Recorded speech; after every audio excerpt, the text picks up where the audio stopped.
Podtacular Episode 9, September 18th, 2005.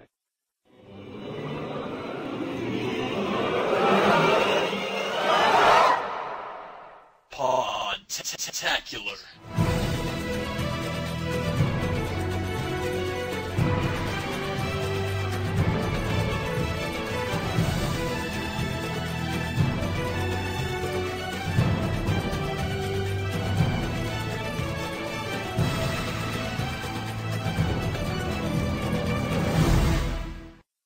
Well, hey everybody, welcome back to another episode of Podtacular. This is Jive. And this is Decidus. And Decidus is our co-host for today's show. Welcome, man. How you doing? It's good to be here. Well, it's good to have you, man. It's awesome to that you could do this, and looking forward to a good show. We got an action-packed, full show for you today, guys. Lots of information, and you guys had a lot to say about this map of the week, let me tell you. 22 pages worth of lots to say. Many people had an entire 8.5, 11, document full of information. At least. So it was packed. But that's a good thing. So we got a lot of information for you guys, lots of stuff to go over. So let's start out with some news and announcements here. Hey! It's time for the news. First thing is that Spelchek finally has his own gamer tag. Yay! Everybody give him some major props on that one. Finally, his brother has a separate one, and he has his own. And guess what his gamer tag is? Spelchek. Wow. Wow, that is so original. It is, it is. So it's Spelchek. Yeah, I think he needs to use Spelchek on his own name. And if I recall, he sent out a spam to everyone that was on the Slurpee account, informing them of the change. So. Yep.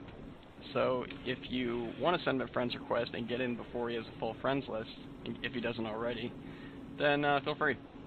He's a popular fellow, that Spelchek.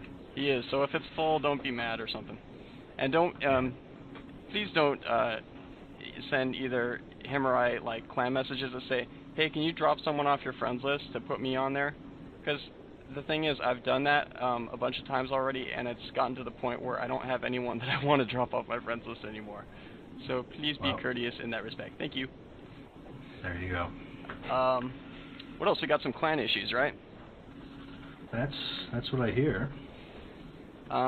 First thing I see here is that if you haven't got an invite to the clan, by the time you hear this message, we will have a post on the website on podtacular.com saying that if you haven't already got an invite to one of the clans and you're trying to get one, just post in the comments to this message, and we will get you an invite. Admittedly, we've had a few hiccups on our clan inviting process, but we're getting that worked out, guys. And we want you, if you qualify, to be in one of the clans, because want more people in the clans is fun. Exactly. So post in the comments in there, and we'll get you an invite. Just speaking of clans, and as far as like the requirements for those, I'll tell you those real quick. First of all, you have to be a level 15 in either big team battle or team skirmish. Some people are kind of ticked about this because we supposedly sprung it at the last minute, but really it's the thing is the number next to your name on the clan list is actually the highest level between big team battle and team skirmish. It's not your highest level altogether. So people were getting kicked because they were below level 15, and so you have to be one of those two, be level 15 or above. It's really not that hard to get yourself up to 15 if you're like a 25, say in Team Slayer. Exactly. Just team up with somebody that's good, and get in there and level up. Another thing is no cheating, of course. Yes. That should be obvious, but another thing also is no deranking. No deranking there, fans. If anybody finds out you're deranking in any kind of game that they play with you, then that is totally grounds for being kicked out of the clan. I hate to start off this on such a negative note, but it's just that this has been happening, guys. For those of you that have been above board, and we got to mention it for those that haven't. Why would you want to do that? I don't understand. Why? Cheating is one thing, but deranking is beyond my comprehension. Well, I can understand just hurting yourself, maybe deranking in Rumble Pit or something, but ruining it for your team too. Way to go, guys. Yeah, thanks. You're just ruining it for all the other 7 people that are on your team. Well, on your big team anyway. But Yep. so no deranking. Another thing is, guys, we don't like racist comments, even if it's Those are not fun. even if you're calling like a white person a nigger. I don't like that. Okay, Not some cool. of you guys think, well, you know, I don't know what your logic is behind it, but I don't think it's very cool. Another thing is, not a joke. it's not. Another thing is, we don't like the sexual comments. It's because it just, guys, it gets old, and anyway, don't like it. And the last thing is, no constantly cursing. And many of you have said, you know, have misunderstood me on this. I don't mind like a curse word now and then. I understand it. It's an emphasis. It's a way to emphasize something. Yeah, And if you get shot in the head, you know, and you're walking along, doing your thing, sniped in the head, and you yell shit, that's okay. yeah, I mean, I understand. But if it's like you're constantly, you know, your mom this and insulting people constantly with cuss words and over and over and over, and it gets old, guys. So anyway, beyond that, those are the requirements for the clan. Hopefully I didn't miss something. And beyond that negative note, let's get to some more less negative stuff. Yeah, if we haven't lost our viewers already, then come on back for the fun stuff. Yeah, exactly. Viewers, yeah, what am I talking about? So you're watching the audio Listeners. right now as well as listening. Yeah, I love waveforms. Yeah. Okay, so in other news, did you get a T-shirt, Decidus? No, I didn't, but I had given $25 to the Red Cross before that came out. Well, cool So deal. I felt kind of like, oh, I don't get a shirt. That's fine. Yeah, that's even better, right? But I hope so. well, yeah. But yeah, dude, I got a T-shirt the other day. Those things are awesome. We were talking about the ones that they made at Bungie.net. The ones that say "Fight the Flood," Halo fans for hurricane relief, and they're great T-shirts. And you get them for like $15, and I think like 10 of it goes to the Red Cross for helping hurricane relief. And these people need ongoing help, guys. And you know, it's terrible. I know you've heard this from a million places and all, but this is not something that just goes away once the floodwaters recede, because people lost their cars, their homes, and their jobs, and sometimes their families. So if you haven't got a T-shirt, man, check it out. It's pretty cool T-shirt. So Well, I mean, not only do you get to feel good, you get to look awesome. for real. What else we got here? We have a clan tournament. I think we skipped that. Oh, we do. Yes. Looks like Scotty is going to be setting that up, guys. Scotty Sewell. He is going to be setting up our clan tournament. It's going to be, you can sign up for it in the forums. Hey, even if you play for fun and you're not into the super competitive stuff, go join the tournament. It'll be fun, you know. It's coming up on the 23rd at 7 p.m. Eastern Time is when it's going to start. We're going to have, you know, teams from all 4 clans, and you know, sign up so we can get lots of people in reserve too, so we can get a whole bunch of people playing. And this will give bragging rights to the leading clan among Podtacular. We have 4 clans. So who's going to come out on top? Oh, speaking of which, I'd like to add a little something in here. I was in Podtacular 1 and I jumped ship based on one spam I got from a few of the higher ranked members of Podtacular who decided that since they ranked up, it was okay to send us a message saying you're all garbage. I was like, wow, that's great teamwork, guys. See you later. So that's just, I mean, being good is one thing, and you know, you can brag about it, but don't put everyone else down. That's just not nice. Yeah, for real.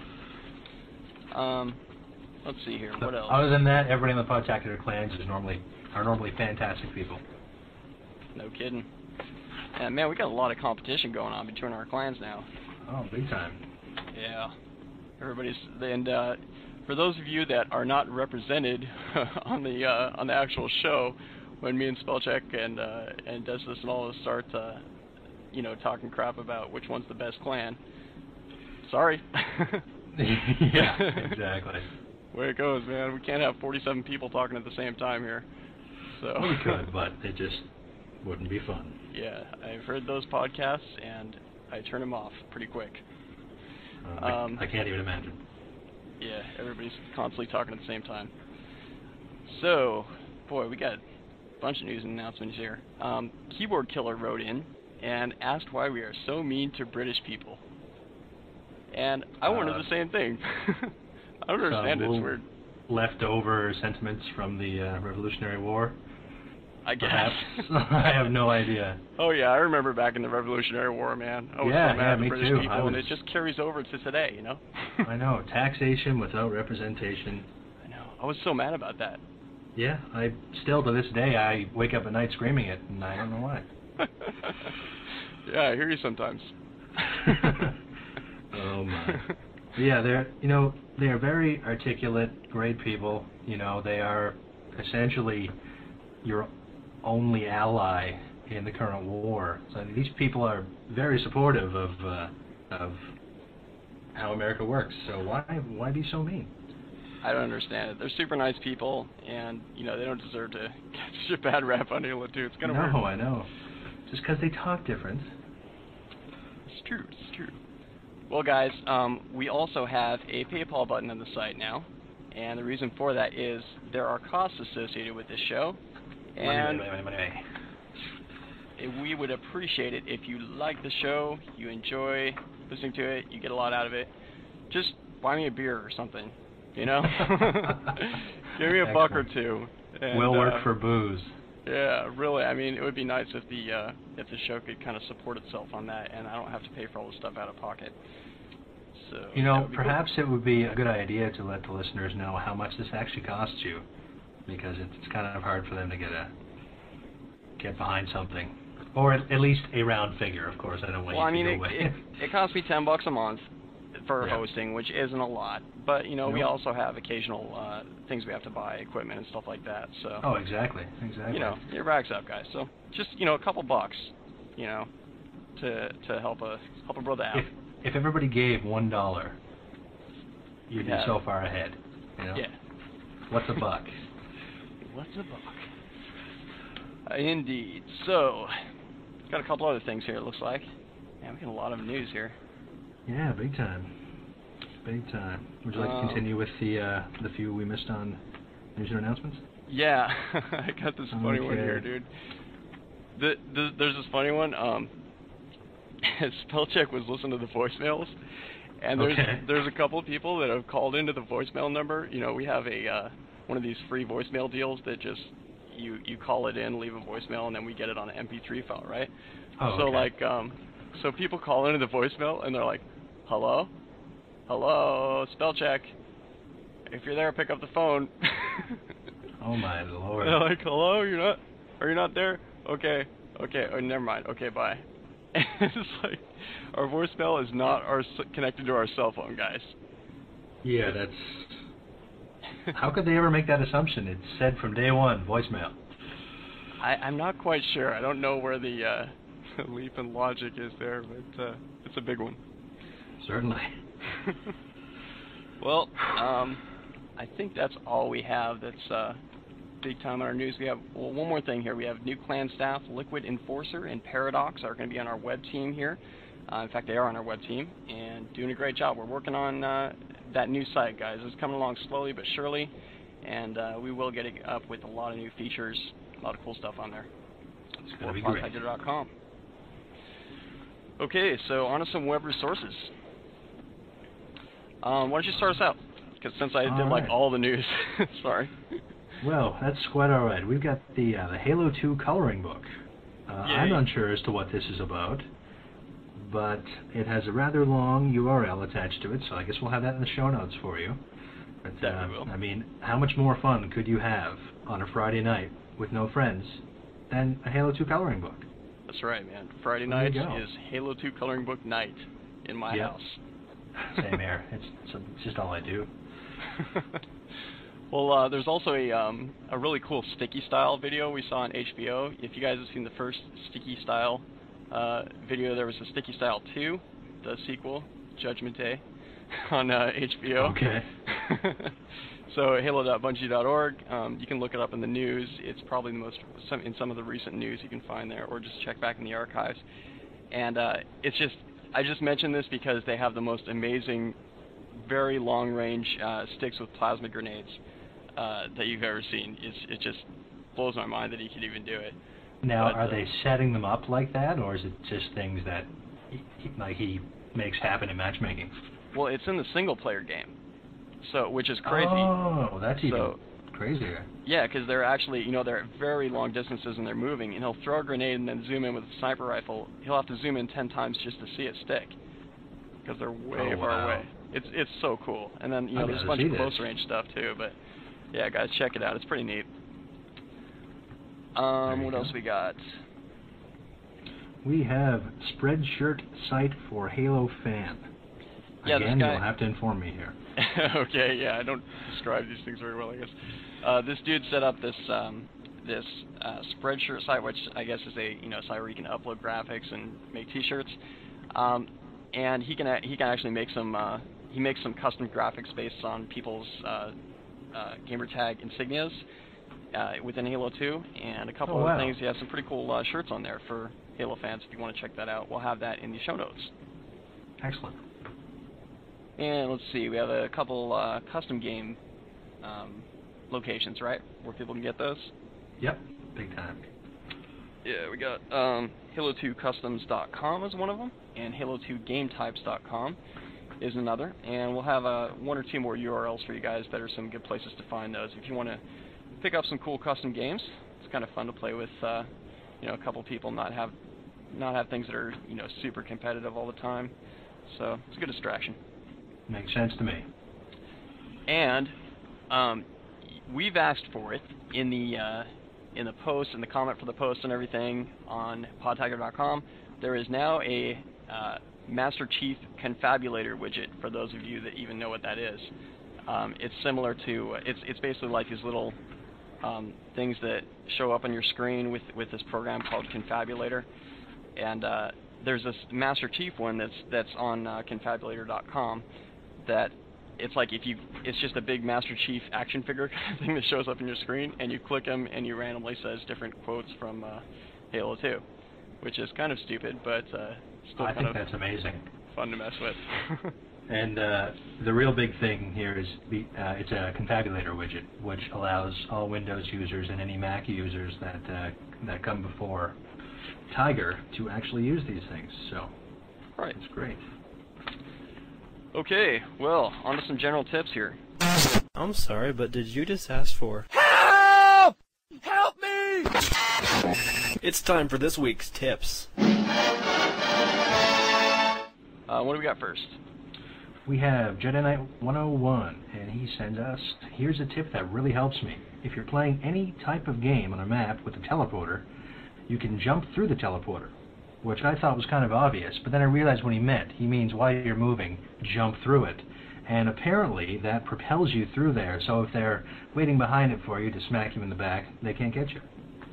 That's pretty awesome. So, yeah, it made sense to me. Good tip. Fulkin sends one in as well, and he talks about the noob combo defense trick. I don't know if we already mentioned this or not, but when someone has a noob combo and they are firing the plasma pistol bolt at you, when you have two weapons wielded, you can deflect the plasma pistol overcharge by meleeing and dropping your second weapon at the energy ball before it gets to you. And I've seen this work in videos, guys, and it definitely works. You just gotta get it down right to where you throw it at just the right time, and you can get rid of that plasma pistol bolt at least, if not the battle rifle, fire shots coming in at you. Wow, that's a great tip. Pretty sweet. Well, we got a big guide here, don't we? Huge guide. We finally have some in-depth sniping information for you guys. And it's just great. This guy obviously put a lot of time into this, and we really appreciate it, and we hope you do as well.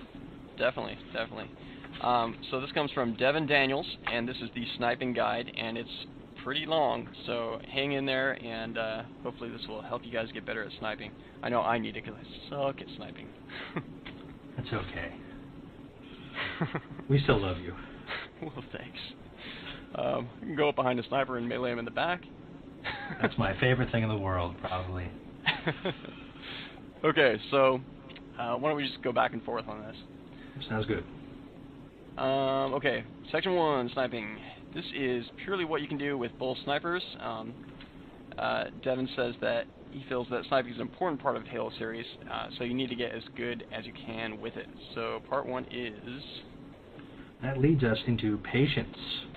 Patience, patience, patience, patience, patience. And you get what I'm saying. If you cannot wait, you cannot kill. If you rush into a shot... Oh, I'm sorry. No, I'm just saying. Oh, patience, okay. Patience. Anyway, go ahead. It's typed out 4 times, but I thought 6 was a better way to say it. Yeah, you got to emphasize. Okay. Well, you have to. It's just the way it is. Okay. If you rush into a shot, you might miss, be spotted, and or targeted. The appropriate time to rush a shot is when facing another sniper. Makes sense to me. If he's turned away from you, take the time to set up the shot. But if he's facing you, that's when you have to start to duck, jump, zigzag, do all that stuff that drives me nuts when I'm trying to kill someone. Like a butterfly, sting like a bee? Exactly, exactly. But always keep it up there for the headshot, because you don't want him to know where you are. Yeah. But don't shoot until you're sure you've got him. He emphasizes that. Yeah, because then you waste ammo, you have to reload, all that stuff. Exactly. And you show the contrail as well. Exactly.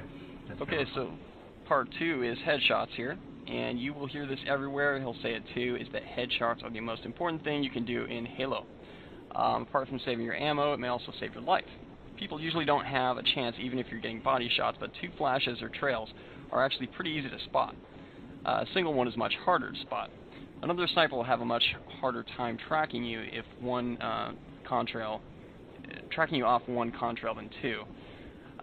Halo headshots are easier. Halo 2 headshots are easier than Halo headshots, and that's probably because auto aim, I would think. Yeah, I've seen a great video that completely shows you how much it's changed, and I was a non-believer until I saw that. Oh, cool. I'll see if I can find it, and maybe I'll put it up in the show notes. Yeah, man, dig that up. That'd be awesome. Let's see. And he goes on to say, now, when and how to pull one off. One thing, elites are easier to get from the front than the back, because the head is hunchback style, so there's a little poking up from its back. On the other hand, huge. Yeah, no kidding. On the other hand, from the front, you have a clear shot. So what do? Wait for your target to face you, and then blow his head off. A Spartan, on the other hand, is equally showing his head from the front and the back. So in the case of a Spartan, take time to shoot, and shoot whenever ready. There you go. Now, part 3 is moving. Do not camp. Apart from grenades being able to find you pretty easily, you also have a problem with other snipers. If they figure they can take their time on you, you will be most likely taken out without much problem. Move, move, move. He is all about the move. Move, move, move. Regardless, that's a song from somewhere, I don't know. Had to get 6 in there. yeah. 6 is the key number today. Regardless if you missed or hit, move. The flash will attract attention. If you miss, zigzag, duck, jump. Again, that drives me nuts when I'm trying to kill people. I don't understand how somebody can shoot back at me well when they're doing that, but I don't know, maybe I just suck. Then get out of there real quick. You know, it all seems obvious, but you know, there's plenty of tips I get from the podcast, and I'm like, why didn't I think of that? It's so obvious, and it helps immensely. Yeah. If you killed him, move to a different spot and resume your dirty work. I can't tell you this enough. Unless you have a death wish, you will be taken out and your teammates will be out for your blood. Those are some disloyal teammates. Yeah, really. Okay, part 4 is Be Original, and this is brought to you by the number 6.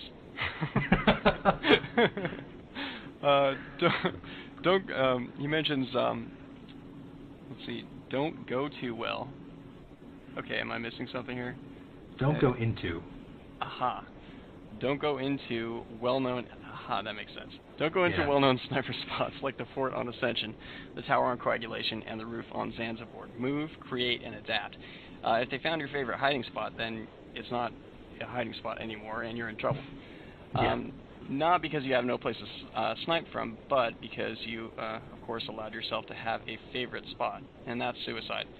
Go somewhere unexpected, and somewhere people think it's suicide to snipe from, so they don't check there. For example, stand on a hill in Coagulation instead of going into the caves. This is something somebody else mentioned as well, is sometimes sniping from out in the open is better just because they don't expect you to snipe from there. But exactly. Of course, Sometimes the best way to hide is in plain sight. But of course, it's obvious that once you fire from there, you're in a little bit of trouble because you're out in the open, you don't have any cover, and they know where you are. Yeah. And what's exactly. next? Moving on to section number 2, the sniper rifle. I guess this gets really in-depth and of itself. I think we had part 5. Part 5, and I completely passed it. Part 5, sniper to sniper. Many people have this problem. I had this problem the first 2 weeks the game was out. The way to overcome this problem is to snipe on every game. That, again, one of those obvious things that, you do need practice. I play with people a lot. Say, well, I suck at sniping. Well, it's because you never do. You're not going to get any better unless you do it. Sure. He recommends that you make some custom games where it's only snipers, and this will raise your ability to kill another sniper considerably. If you're looking for specific tips, I guess I'll help you out there as well. Get him in the body, not the head. Now, this kind of contradicts the last one, but I'm sure it'll make sense in a moment. This is the only time I'll tell you to do this. There you go. Because if you're hit, you still have your general aim. 2 quick body shots and take him out. Don't let him take you out. Duck, zigzag, circle around, jump. Yes, actually jump and run diagonally. Be unpredictable. Good call. Well, let's save section 2 for the next episode because this is really long, which is good, but it's we gotta cut a little bit of time here. Looks like Neil Googe. Wow, that's quite a name. Yeah. Neil Googe says he sends in about sniper training. He says that a good way to train for sniping is at home with no connection, or however you want to do it in a custom game. You need 2 controllers and some tape. This I thought was the neatest way to really set up some decent sniper training. Oh, it is. Set up a system link game pretty much wherever you want. He finds coagulation is the best for this. Take player 2's controller and tape the left thumbstick slightly forward and the right thumbstick slightly left or right. And player 2 will now permanently run around the screen in large circles, rarely getting stuck in one place. And of course, snipe it. Yeah, I think it goes without saying, but I'll mention it anyways. You, of course, would want a very large map, very large open map for this kind of a thing. Right. It's gonna be and it also comes in handy if you have no friends, like me. No kidding. Exactly. Well, there's other ways for sniper training too, guys. A lot of people have talked about throwing a frag grenade up in the air as high as you can, and then sniping the grenade out of the air, which is good for hitting a small target. But the only problem is the grenade doesn't zigzag back and forth or anything. It's pretty predictable. Sure thing. Now, next up, Field of Thunder. And now there's a powerful name. That's a cool name. I feel it. Me too, and I'm really far away. Apparently, your color can be your camo. Now, I find this is very true, although I use a color that is camo in no level I ever play, but, that's beside the point. He says that tan and steel are 2 good options to use for your color, since most maps, it blends in well with your armor. This may not seem important, but it really is when people make a quick glance at your position and they mistake you for a rock on Ascension instead of sniping you because you are white as a ghost, which is the color I use. That's the color I use too, and I kind of thought it went cool with my logo, so I figured I'd just be white, even if it does mess me all up. But correct me if I'm wrong, but the colors of your logo also define the colors of your character, right? Well, I think there's 4 colors that you can set. You can set your main color and then your secondary color for like the highlights on your armor, and then you set the 2 colors for your logo. So those actually all tie into the colors on your logo because it goes by all 4 of those depending on the different parts of the logo. So, that also, of course, affects your armor as well. Yeah. But anyway. So if you don't mind an ugly logo, this is a great thing to do. Or ugly armor if you think tan is ugly or steel is ugly. Actually, I think tan and steel are cool. It's just, I don't know, I'm crazy like that. I like the white. I don't know what it is. Something Not that about there's anything wrong with that. Right, Seinfeld. Yeah. Okay, let's see here. He also mentions making the enemy believe a lie, known as deception, and we've probably brought this up before. This is pretty cool. On Assault or CTF variants and stuff, probably mainly on Assault, you can pretend to be the other team by yelling, "There's a blue in front of the base," or something like that in the barrel mounts base or something else, where when your bomber is sneaking in, the proximity voice will make them think possibly that it's someone on their team saying that, so they'll jump out in front, and then your bomber can run right up. Exactly. Here's my favorite. Oh man, I just ran out of rockets. But yeah, you really didn't. That's a good one. That's a good one. I didn't think of that. So there All right. you go. What else we got here? Another tactic is to throw a grenade to make the enemy believe your location is somewhere else, and then assassinating him or killing him in some other way while he's looking for your position. Obviously, you're going to have to waste a grenade on this one, but it makes sense. You can certainly, I think they call them diversionary tactics. Okay. Something like that. So there you go. That if you get what I'm saying on that one, then give it a shot. Makes sense. Talks about active camouflage as well. Some players get camo and then run out on the bright white snow in containment, prancing around like they're totally not seen. I don't know about prancing around. I don't prance around. Well, I like to think I don't, but maybe others have a different opinion. Hopefully my walking style in Halo 2 is not considered prancing around, but... I think that only happens when you use the purple as your primary color. Or the pink. Well, yeah, more or less. Okay, actually he says you may even be seen more than without it. And why is this? It's because you're in the light, and the clearness of the camo and the light kind of make you appear to be this bright figure walking along. That's why on maps like this, in areas of maps like this, camo is not the best in these spots, compared to how hidden you are in the shadows of Warlock. And from this comparison, he learned that if you throw a bunch of grenades or shoot a bunch of rockets into a corner somewhere and stay where the shots hit, then you're more hidden because it's darker, like in shadows. So once you, blow a bunch of black soot onto the walls and hide over there, you're more hidden. Oh, that whole thing was worth it for that, because that's a really interesting tip. Yeah. Okay. Well, what do we have next here? Well, it's time for everybody's favorite part of the show, the newbie tips. Yep. For all you noobs out there, we do have some stuff for you, just getting started. We've all been there, except me, because I was born a level 30. He actually had a controller in his hand when he came out of the womb. It was amazing. Firefly writes that he's been in a bunch of shotgun CTF matches and noticed that newbies don't know about shotgun blast to immediate melee attack. In other words, blast them with the shotgun and melee right after, in case your shotgun blast doesn't kill them. It's pretty much a guaranteed kill. Definitely. And sometimes I can tell. The shotgun blast is the way the damage is assigned on that is random. So sometimes I've found that even a point blank will not kill someone. So the melee right after. Yeah, you really got to have it right on to get kills every time. Exactly. So. All right. Okay, now we're coming up to a gentleman by the name of Thane Luke. And this tip, it's very valuable. You cannot forget it. It's essential to your Halo 2 play. Ready? Don't shoot anything that has an icon over its head. Right.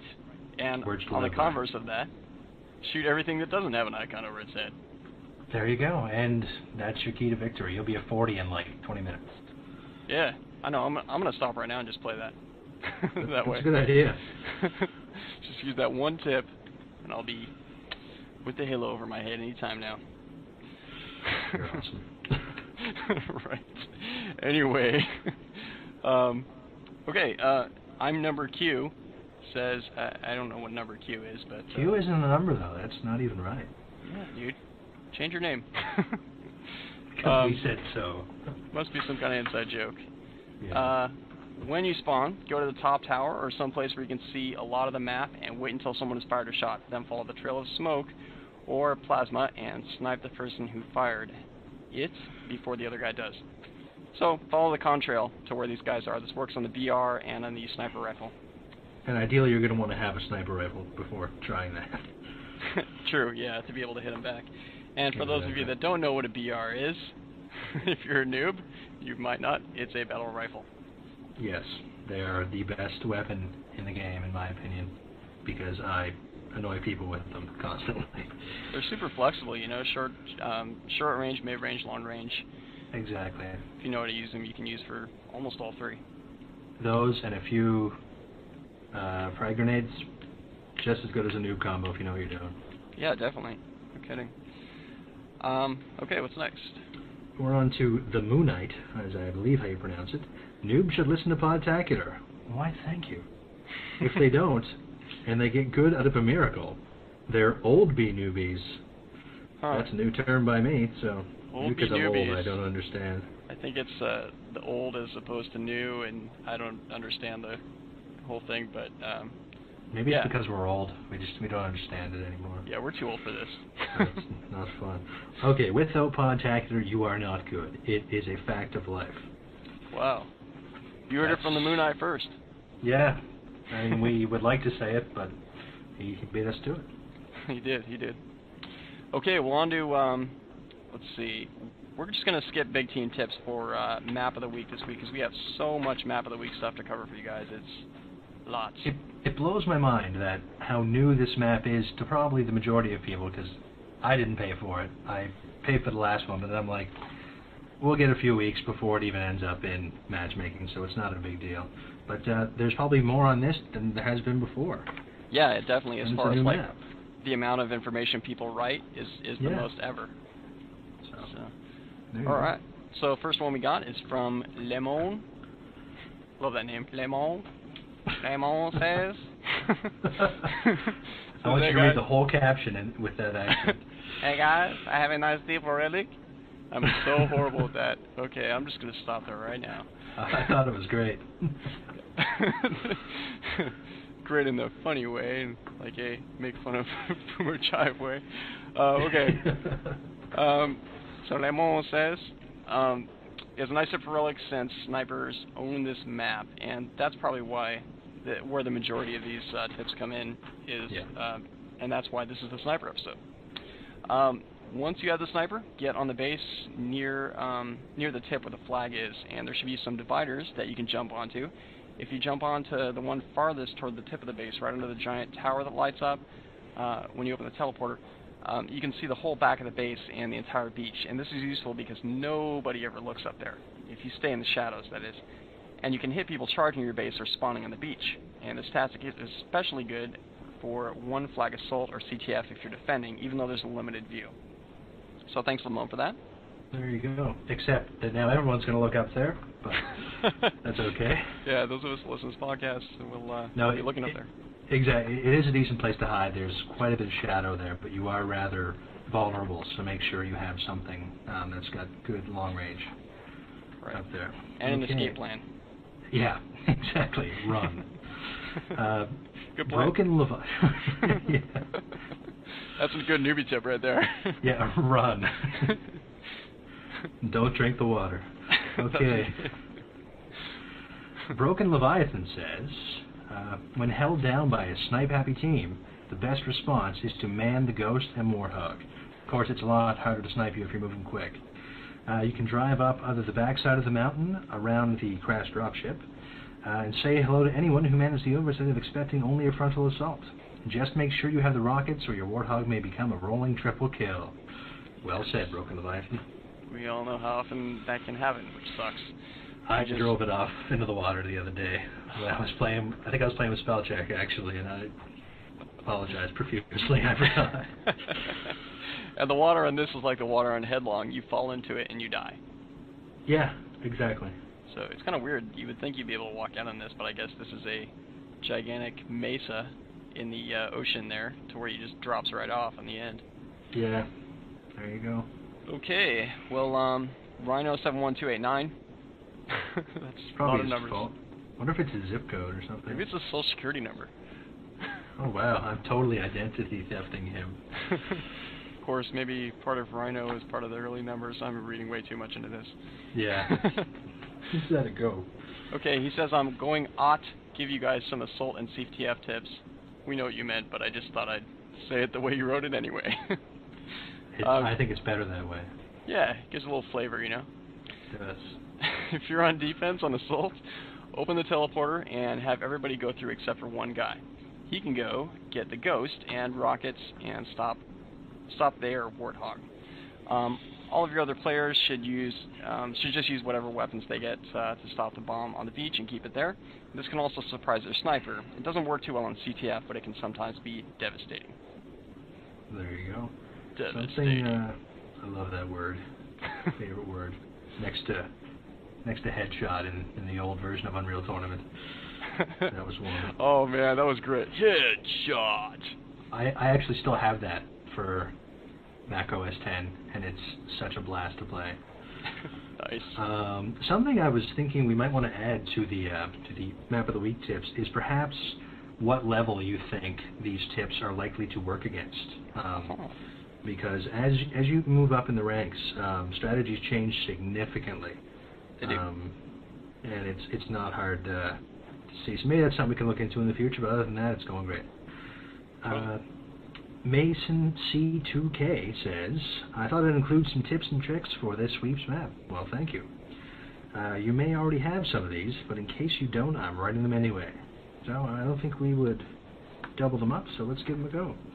Use a warthog to launch someone into the flag or assault spot. This, I've never been able to do it, but if you can, I can see this being a huge advantage. Yeah, really. This takes practice and lots of it. No kidding. One player stands at a certain spot on the offensive side of the rock. The teleporter is on, and another drives the warthog into him. That could work out very badly if it wasn't properly timed. Exactly. Ouch. This sends, this sends the player flying. Done properly, the player can land right on top of the flag assault spot on the relic base. This can be executed in as little as 20 seconds into the game/round. And the second tip from this gentleman is the teleporter doesn't have to be open to be used. Get on top of it and crouch jump. It works both sides of the teleporter. Oh, that's crazy. There you go. I don't really use the teleporter, but for someone who does, that's definitely an invaluable tip. Yeah, apparently there's a couple problems with the teleporter in this map that allow it to be exploited in a couple different ways, which we'll get into. Yeah. And that's definitely, one of them there. So, okay, here's another tip from Zezima. He writes in saying that about a tip for Oddball, Slayer, and some others. He says to go straight for the rocket launcher, then go pick up the sword, and after that, go on top of the building underneath the main tower and get into the middle wall. You'll see a hallway on both sides of you. If you go far enough down the wall, a sniper cannot see you if they're looking from the direction of the crashed ship. Anyone that comes on one side of the halls, you can easily ambush. If they are mid-range, bombard them with a rocket or two. Close range, a sword, and far range, use a grenade to make them pay attention, to dodge it, and then take cover. A well-planted grenade will kill them or create a good enough smoke screen for you to find a hiding place. As they get nearer, you rocket them or slice them. That's gotta hurt. Ouch. Oh, Yeah, it's like they have kind of a weird way of violence in Halo 2, how they splatter blood all over the place, and yet your armor stays completely intact. Yeah, I don't know how the blood finds its way through, but it certainly does. Maybe you have, like, blood exhausts or something. Yeah. Just imagine if Master Chief blew apart whenever he got hit by a rocket, though. It'd be like blood squirting everywhere. That's what they look forward to in Halo 3. Master Chief blow-aparts. Enhancements. Yeah. Okay. Something I get out of that tip that may have not seemed obvious is the smoke screening. That's something that I've had used against me several occasions, because all you have to do is wait for something to turn red, and if you have the sniper rifle, you can take people out through a smoke screen very easily, whether you're getting body shots or not, because it does not matter where the bullets are coming from, because you can't see. So that's a great. I find that actually works best on Sanctuary, but that's for another show. Falcon says, Falcon's got about a page here of stuff to read. Snipers on this map control the tide of the war. Be sure that you have a skilled trigger finger if you're going to be holding the sniper rifle and know the best locations to snipe from. Very good tip, because I don't know how many games I get into where someone gets the sniper and is terrible. I mean, if the first thing I do in a game is I ask, is anybody good with the sniper?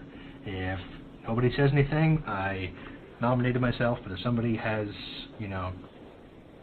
skills to say that they're good, by all means, they can have it. I usually, if I'm around the sniper and nobody's taking it, I'll say, anybody want to snipe? Who's sniping? Anybody sniping?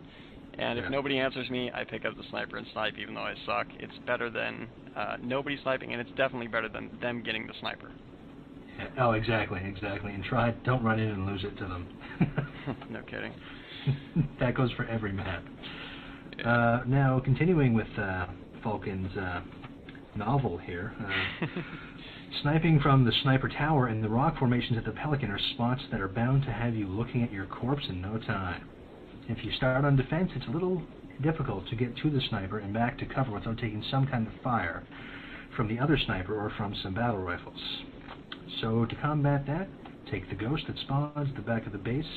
You will spawn there too, don't fret. And make haste for the beam rifle. Not only will this provide some cover, it will cut your commute in half, if not more. Some spots that he tries to get while sniping are the beach teleporter and at the back of the defense base. Every few kills or so, he tries to switch sniping spots, ties into some of our other tips, and he never stayed in the same place for too long. Now, the rest of his tips seem to apply to specific game types. He describes a tip for assault and CTF. There's a trick that you can do on this map for objective games where you can disable the teleports. It's not considered cheating, since neither you nor the other team can use them. It's just taking the teleports out of the picture. To do this trick, there must be multiple and timed rounds.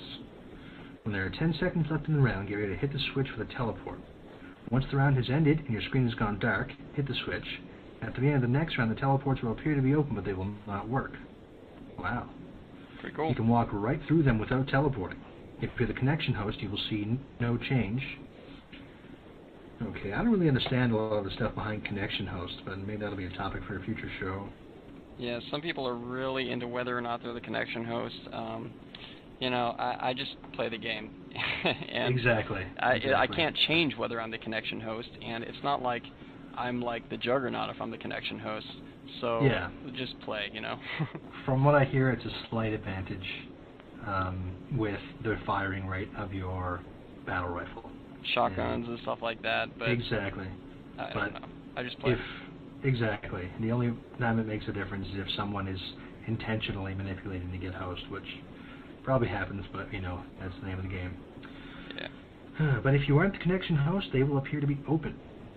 I will occasionally do this trick if you're winning by a lot or being modded. Good way to combat modding. Otherwise, I just like to play. So, yeah. I love Falcon. You're a good guy. Yeah. So that's another one of the mess ups on the transporter on this on this particular map is that it can be manipulated in that way. You can basically disable it for the next round. So that's something to keep in mind. But then again, it's like he says, it's kind of cheap. Yeah. So probably don't want to do it unless you're getting somebody's playing cheap against you, in which case it's like all's fair in love and war. Speaking of which, I'll slide something in here. I was playing a game of I think it was Team Training Slayer on Ivory Tower. See, I don't remember any of the names of the levels. I'm terrible at this. Anyways, we were destroying this other team. I had about 22 kills, and we were only at maybe 30 for the team. I don't always do that, but these guys were obviously ranked significantly below us. And one of my guys super jumps up to the top of the tower and starts sniping. I'm like, dude, we are beating these people by 30 kills, and you're super jumping. So I shot him down with a rocket and betrayed him. Nice. He wasn't happy.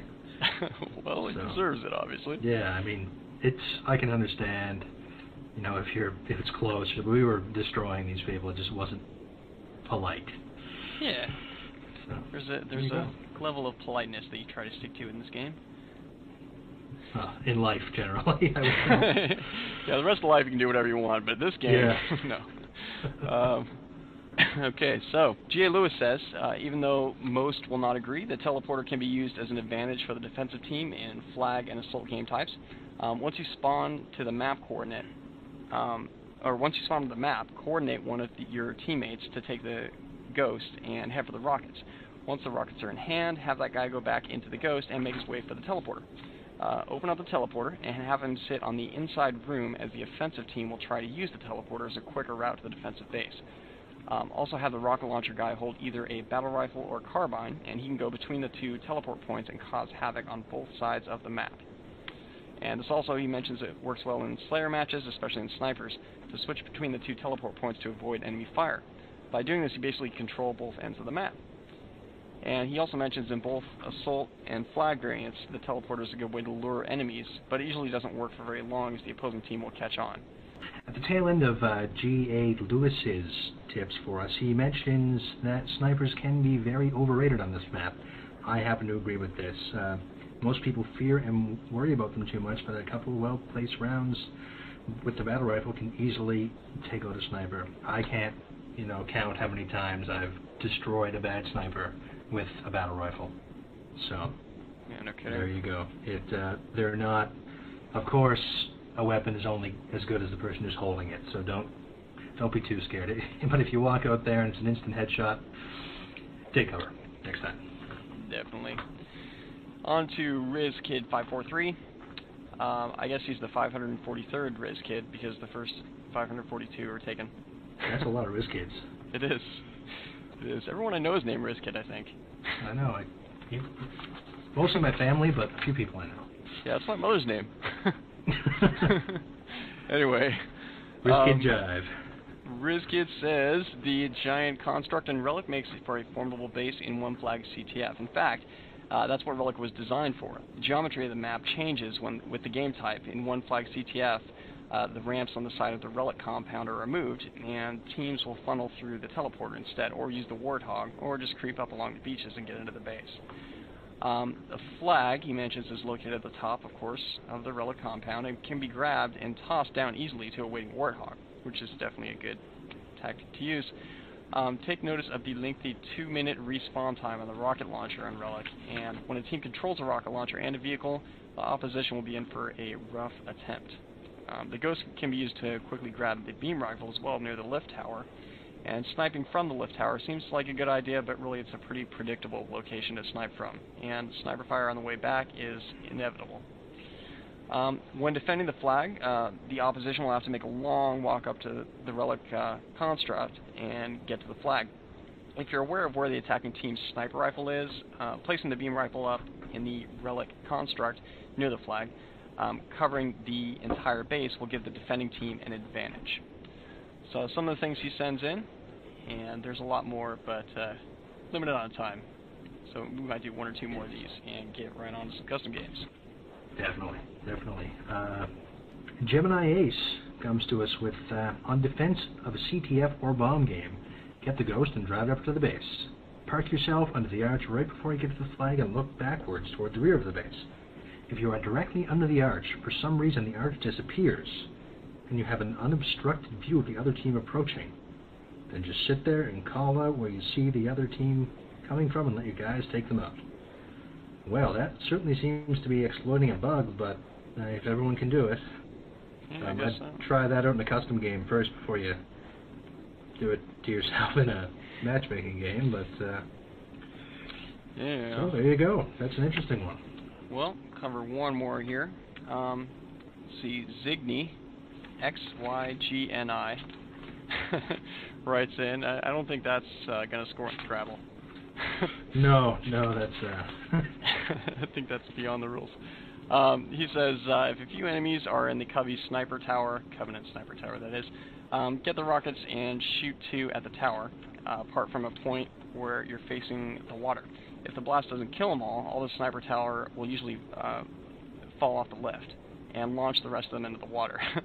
That'd be pretty cool. Wow, I didn't even know that. So you can just destroy it and yeah, you can knock it right off the lift, and this also prevents them from getting back into the tower, of course. The only thing with that is that it creates this unusual sniping spot where you can actually jump on top of that lift, the transporter thing that's going up and down. Yeah. And if you jump into that, you'll actually be floating up and down, actually moving up and down, and you can snipe from that spot. But of course, if someone can get a trained eye on you, then if they're a decent sniper, they can take you out, and you're moving up and down like saying, "Look at me, here I am." Yeah. But it's kind of fun to mess around with on custom games anyway. Knock out that sniper tower and just run into the warp zone there and float up and down for a little bit. Pretty weird. That's awesome. I didn't know that at all. Yeah. See, I learned something today. Well, good. Class is over. Yeah.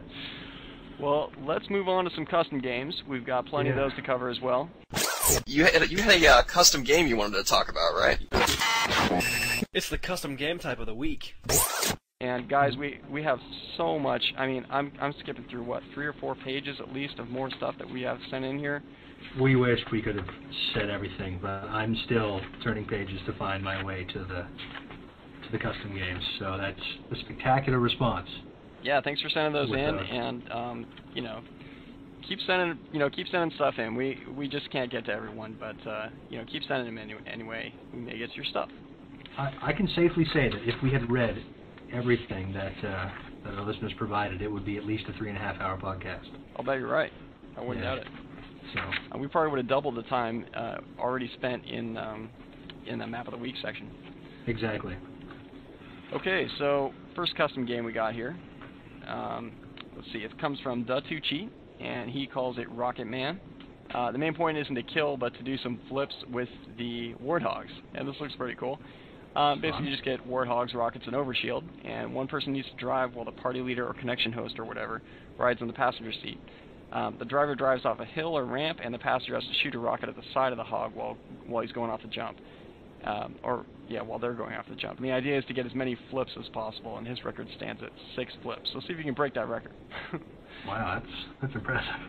It's good on Coagulation, Relic, and Headlong, but it works on any map with a couple good jumps. So sounds kind of fun. Yeah, really. Okay, the next one we have coming is Texas Hold'em by Sergeant Coco. Now, what this is a modified King of the Hill game, and here's what you need. It's 1 round. Score to win is 3 minutes. Respawn time 3 seconds. That's kind of fun. Turn off the hill moving because it's going to be, I guess that ties into the Hold'em aspect of the game. Put the shields at normal, motion tracker on, teams on, friendly fire on, uncontested hill on. Starting weapons are the shotgun. You get your starting grenades. Only shotguns on the map. The weapon respawn is double time. I don't think it's really going to matter since you start with a shotgun. Grenades on the map, overshield off, and active camo off. He gives some advice to not play this game with less than 12 people. And when you do get around 12 people, don't do teams of 6. Instead, do smaller teams like teams of 3. This is a crazy game, best played on Lockout or Ascension. So it's basically like a shotgun hill game. Sounds like it. Exactly. It's, I think it'll actually be more fun than it sounds. If that makes any sense. Be more fun than it sounds. No, that's kind of like 1,000 Bodies, that one where it's just Shotgun King of the Hill. Yeah. So that definitely that's a pretty fun game time. It's very chaotic, especially with the 3-second respawn and moving hill off. It's just there's bodies laying all over the place and shotguns all over the ground, and it's madness. Sounds like fun. Definitely. Got one called Joust from Manikese, or Manikese, or Manikese, or however the hell you pronounce that. Yeah, that's a new one on me. Is that French? Anyway. Oui. Manikese. Manikese says. He talks about this type called Joust. I tried this the other day, had some problems with it, but he mentions that it's basically you have Jeeps on either Headlong, Coagulation, Containment, or Waterworks. It's a Slayer game with no shields, extra damage. Weapons on the map are snipers. Primary weapons, human sniper. Secondary weapons, shotgun. I don't know how that comes into play, but 25 points to win. Vehicles on the map, lots of Warthogs. The idea is that 2 people per team, so at least 3 teams, he mentions. No beatdowns, and you can only fire a weapon when you're on the passenger side of the Warthog. So the joust is you're running right towards each other with the Warthogs, trying to fire at each other with the passenger person with a sniper or a shotgun. It could be interesting. I think it would take some practice, but I tried it. I had a lot of trouble with it. I think probably because I was trying to play it like traditional joust, as in running towards each other and firing the sniper, and it just nobody could get even 1 kill. But maybe if you just kind of run around and make it the fire out of the passenger seat game, then it would be kind of much better. And as with these kind of games, follow the rules or leave the room, because it just ruins it for everyone. It takes 1 person, and then everyone else starts. It's not fun. No kidding. How many games have I had like that over the past 2 weeks, man? And here's something else too. I'll add in it. Don't rip someone apart because they don't know the rules to a game. You know, someone might not know what zombie is. You know, for some reason, and if they don't ask, they're going to go into the game and do the wrong thing, and it'll ruin the game. So don't rip someone apart because they don't know. And probably the worst thing is when someone's trying to explain the game, don't be a smart ass and interrupt them. Come on. Just let them freaking talk. You know, especially when it's a long description like Frogger or some of these other ones. Exactly. You know. I remember playing Frogger with Mr. Fumo Jive, and it took him a good 10 minutes to explain it to me because people would not shut up. Everybody's like trying to interrupt me and everything. Anyway, be nice. Yeah. Covers a lot of things. Big time. Okay, next we have a game from Halo2Customs.com. It's called Resident Evil. Now, there's a good game. Gotta love it. Yeah. Okay, when you think of Resident Evil, you most likely think of the endless horde of zombies that come down at you from all different angles. That sounds like my Saturday mornings at the mall. Okay, this is exactly like that. Well, almost. Spend every Saturday morning at the mall? That's where I work. Oh, okay, that explains it. I refill I thought you just like hung out at the mall every Saturday morning. Yeah. Like Saturday morning, time to run to the mall, yeah. Yeah. All the old people come up for their walks and stuff. That's where all my friends are, man. Hang out at the mall on Saturday mornings. What's up, guys? What's up, Cornelius? How's that hip treating you? Oh, jeez. Anyway, go ahead. Okay. Wow.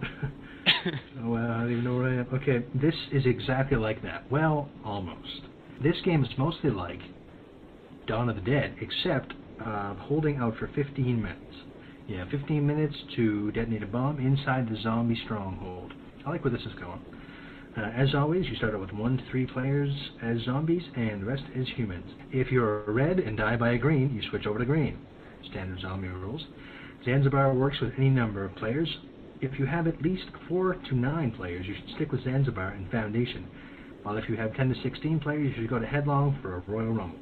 Remember, reds can only use magnums and shotguns, while zombies are stuck with energy swords. Sounds cool. So basically it's a zombie game with a assault element thrown into the mix. Exactly. Sounds cool. And you have a lot of time. It's a very long game. 15 minutes. So it sounds like it would be very hard.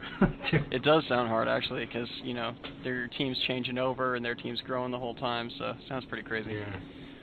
Want to mention one called Prisoner Escape, also known as Crossing the Border by some people, from Three Thumbs. And this is based on a Slayer game. The way this works is you can basically just play it with team snipers, it looks like. And just, you know, make 2 teams, blue team, red team. The blue team gets inside the base with the gate. When the timer gets, you set it to 10 minutes, and then when the timer gets to 9 minutes, you open the gate, and everyone has to walk out of the gate and try to get to the C. When the other team, while the other team tries to snipe the blue team. So this, he mentions a tip for the game is this has everything to do with teamwork. So you're running out towards the sea, the guys are sniping you as they're preventing you from crossing the border. So, kind of cool. Okay, this next one is Melee Ball from GANAI.com. I'm not quite sure how to say it, but I'm sure it's a wonderful site. Yeah, it's pretty cool, actually. It's just this dude's blog. I think I mentioned it last time. It's this guy's blog that he put a couple custom games in, and so many people put custom games in the comments that it's just got tons of custom games on there. So, oh, wow. Yeah, it wasn't really designed for that, but it ends up having tons of good stuff. Excellent, excellent. This is a very fun mode to play and can get really crazy. The objective here is to make it as easy as possible to make a ball carrier get a one-hit melee kill, and to make it as hard as possible for someone to shoot or grenade another person. Make sure that everyone is meleeing only so this does not turn into a game of oddball. Again, a big thing, follow the rules. And he gives us the layout. The mode is oddball, 3 oddballs. Kill limit is 15. Recommended players 4 to 16. So if you only have a few people around, you can make a fun game out of this. Maps in order: Lockout, Foundation, Ivory Tower, and Midship. Time to win is 1 minute. Here's some other settings. Oddball carrier has massive damage. Oddball carrier is set to run faster than normal. Extra damage, no shields, primary weapon plasma pistol, secondary weapon plasma pistol, no weapons on the map, no respawning of weapons, and no grenades. You might also try that with damage resistance on instead of extra damage, because Yes. because that way the actual bullets from the plasma pistol don't do much damage anyway, so it's just kind of pointless to use them. So that might be another variant on that. Yeah, no, that sounds great. And he adds in a little note at the bottom. You could even make it so that there are only 3 players. Each player has only 1 life, and that would make things quite hectic and intense.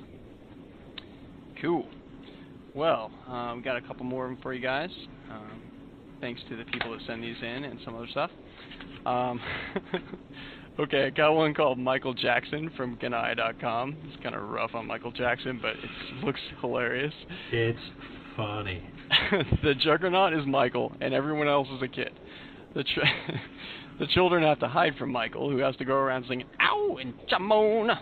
The last guy gets to kill and sue Michael. So this is a Slayer game, guys. The primary weapon is the Magnum, secondary is Covenant Energy Sword. Map is played on Lockout, and pretty much everything else is pretty default. We'll put details in the show notes. Sure thing. And one thing to note, if you are not using Michael Jackson catchphrases every time you kill someone, you are booted from the game. That's right. It's just the way it is, I'm sorry. Come on! Exactly. I don't make the rules. Woo! Anyway. Oh, man. Okay, so what's next so we can get away from Michael? Yes, Michael is a wonderful man, I'm sure, but doesn't have the best reputation. Okay, I'm seeing one here called Warthog Wars. One of the games I happen to like, any variant of kind of a Hog Wars thing. This game type forces you to really use the Warthogs because the shotguns, needlers, plasma pistols can't do anything from far away. So you're either going to have to get really close to the enemy, Warthog, or get a new Warthog. This game is different from Hagenbogen, because the emphasis here is to use the Warthog guns, not just ram the people. It's a blast. For those of you that have any idea what Hagenbogen is... Yeah, I have no clue what that is. But it's different from... I play a game called Hog Wars a lot, and we use the guns and we ram each other, and that sounds more fun, actually. Yeah. Yeah. Well, there you go. Cool. And we will post the details in the show notes. That we will. And one more for you. We have 4 flags from Ganai.com. It's based on it's played on Foundation with battle rifles. Get as many even teams of players as you can. 16 players in 4 groups of 4 is the best. Have the only weapon to be the battle rifle, and you can turn shields on or off. He mentions that he likes them off. Put on when you touch the flag, it respawns. It's really fun if you have a lot of people. So you're able to set up 4 flag capture the flag game that way. Yeah. Oh wow. So seems pretty cool.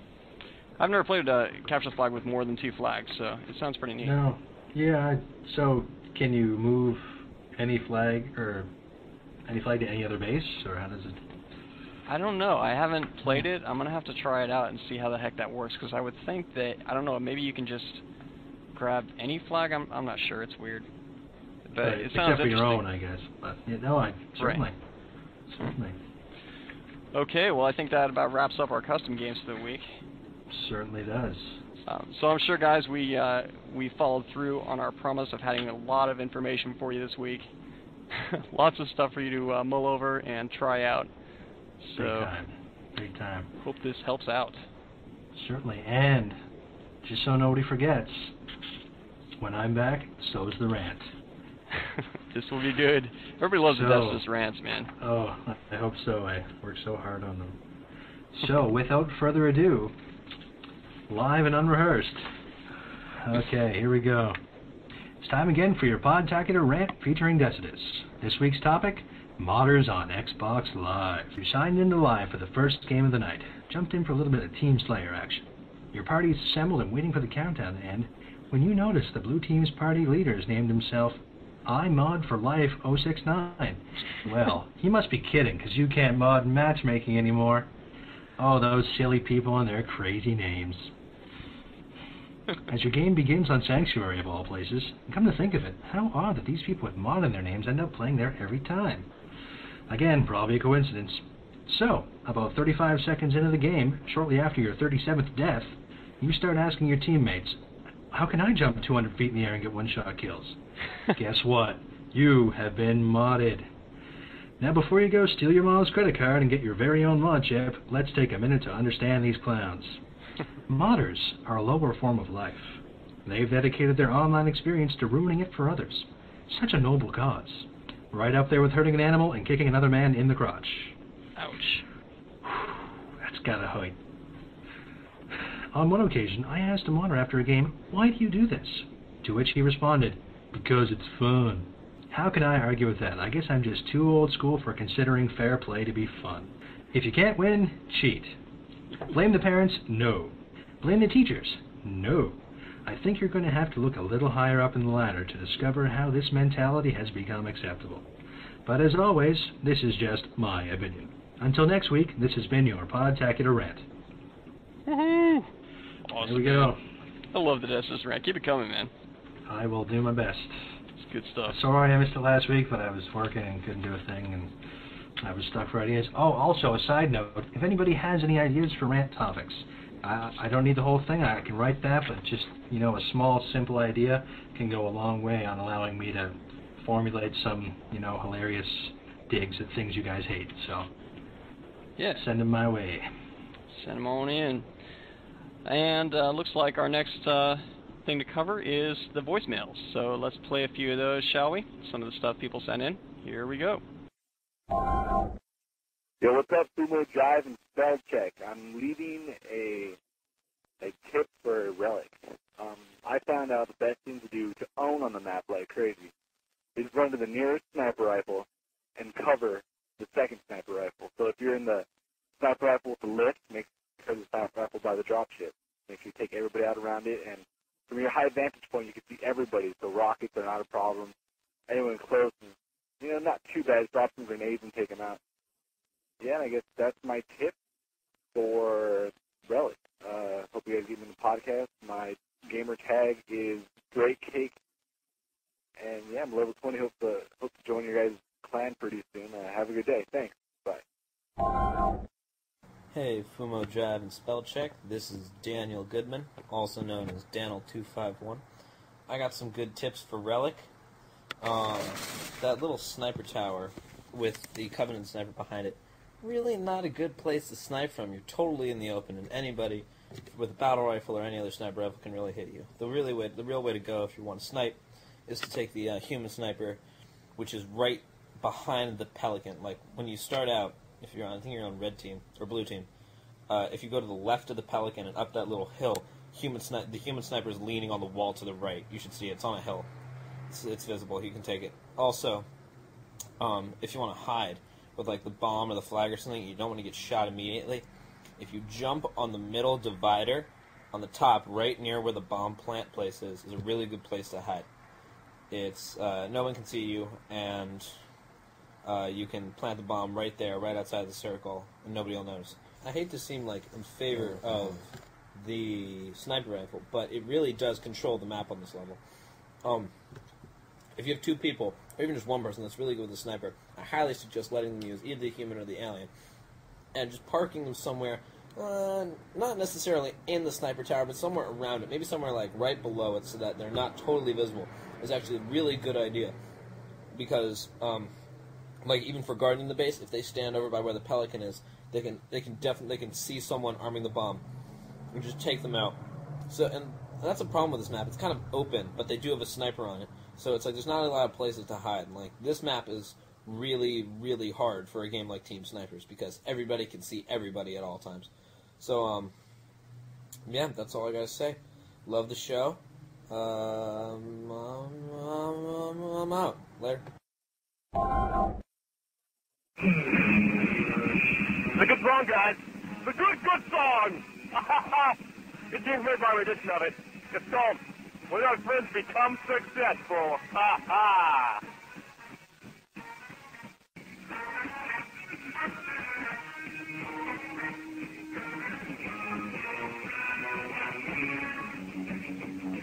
Oh, we hate it when our friends become successful.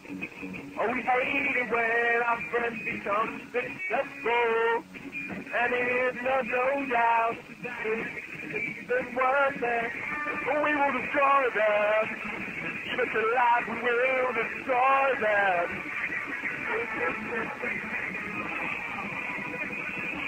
Oh, I'm thinking and not to myself now. Good day, goodbye. Oh, my gamer tag is feel the awesomeness in your pants. I'm just kidding. This is Spelchek. I'm gonna go back to a little hole where I'm gonna cry.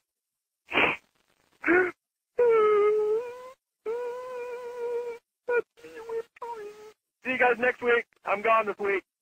So, alright. Sorry, Phil. Computer's broke, did it? Okay, bye. Hello, friends. Gamertag Halcyon Heron here.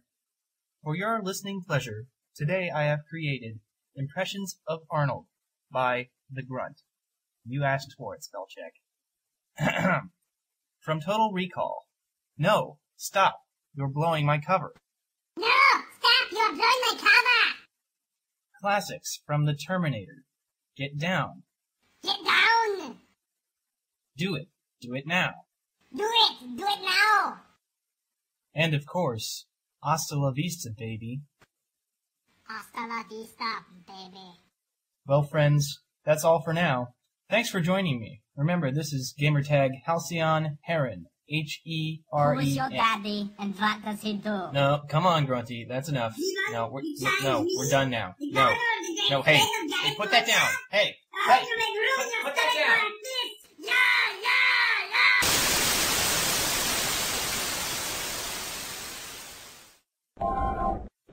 And that was our voicemails. Hope you guys enjoyed them. Great voicemails. I don't understand how you do it. Well, thanks for sending those in, guys. We appreciate it. And as always, you can call in with your segments, tips, custom games, all kinds of stuff over to 206-888-HALO, which is our voicemail line, and not our cell phone numbers. Not a cell phone. But leave your information. Just do not leave your life story. Well, you can, but it's not going to be on the show. Definitely not. And probably don't want to bother saying, hello, pick up the phone if you're there. Hello, because we're not there. Nope.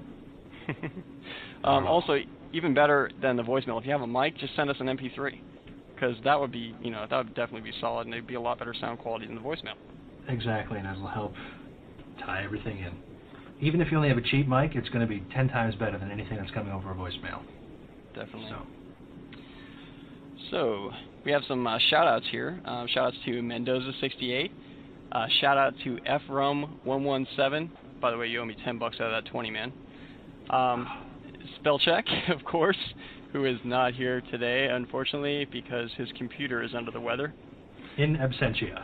And we really appreciate Decidus joining in for this round, guys. And, yeah, so thanks, Decidus. Anytime. You rule, man. Also want to shout out to Freak in a Box, a.k.a. Dragon Breath 900. 900 Dragon Breath. Maybe 900 degrees? I don't know. 900 people. Who knows? Major Pain 0628, because the 0627 and below were already taken, apparently. Yep, must be. And all of us Mac users. Speaking of which, both the co-hosts are on Macs right now, so ha-ha to all you. And it only took us 2 hours to set up the podcast instead of, at least 8 hours for someone on PC. Yes, so get your digs in while you can. Yes, Mac is better. Don't even try. Hey, Fumo, have you ever had a virus in your Mac? I have not, as a matter of fact. Have you ever had spyware on your Mac? No. Funny you should mention that. Isn't it strange? Interesting how that works. Anyway, of course, like 2/3 of our listeners now are like, you guys suck. Probably. We're getting the hate mail. Whatever. So speaking of hate mail, send all your hate mail into podtacular@gmail.com. Yeah. We'd love to throw it away. There's nothing more satisfying than emptying your trash of hate mail. But send in your tips, strategies, game types, segments, and web resources to that email. And be sure to send us in your gamer tag, too, because we may put it on the show. Certainly will. That's where a lot of the stuff comes from. Okay, next up we got some big thanks going out to Jesus. What is that? Big thanks to Jesus, by the way, for letting us be here. Yeah, Jesus, good fella. Good guy. Good Thumbs fella. up. Yeah. Okay, big thanks to Gassar, Fool You Ain't Black, Can't Touch This 73, Mason C2K, Arshiria, or Acaria, I'm not quite sure how it goes, and Joe. Gotta love Joe. Also, Only Smoked Zero and Spellcheck for making this show happen. Yes, and the mysterious Xbox Live tip tester that I was talking about is the one and only Smoke Zero. So that's the man that I was going to play a big fanfare for this week because I kept forgetting his name. Also, guys, he deserves it. Yeah, definitely. We also want to mention we appreciate our staff, guys. We have a lot of staff that both work on the show, on making the show happen, and also on the staff things and emails and all kinds of crazy stuff. So just to all the staff, a big thanks at podtacular.com. Scotty Sewell, as a matter of fact, is setting up a tournament coming up here.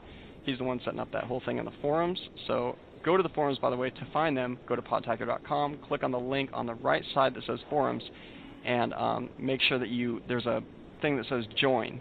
And if you're all set up with the linking your gamer tag and all that jazz, then you can just click join and you're in the forums. So go there, check out the details about the tournament, and sign up, even if you're not like a super competitive player. And it's going to be a good time, man. Definitely, definitely. And it's also good to note that, all of the staff members who do things on the show, and every time I'm talking to one of them, I learn of like 4 other people who are putting in, lots of time that they'll never get rewarded for, are definitely the unsung heroes of Podtacular. So, mad props to those guys. No doubt. So, salute to you guys. And I think that's it, man. I think we are out of here with this. Yes, one more down and many more to go. That's right. We're going to be here a long time, and another show under wraps. So check out the show notes. They're going to be coming out soon. So we have show notes coming out soon, so check those out, guys. And we also have some really cool illustrations that Gassar does for our show notes, so you can actually see what we're talking about if the audio doesn't explain it very well. So good stuff there. And Fool You Ain't Black, of course, writes the show notes. Mason C2K edits them up so the HTML is all pretty, and it shows up real good on the website. So big props to those guys. Thank you very much. And all right, I guess I'll add a little something in. Thanks for having me on the show. I've had a great time. I have a newfound respect for the amount of work that you and Spelchek have to put in. Well, thanks, man. And thanks for being here. And we will see you guys next week. Keep on trucking. Keep on fragging. Peace out. Haters.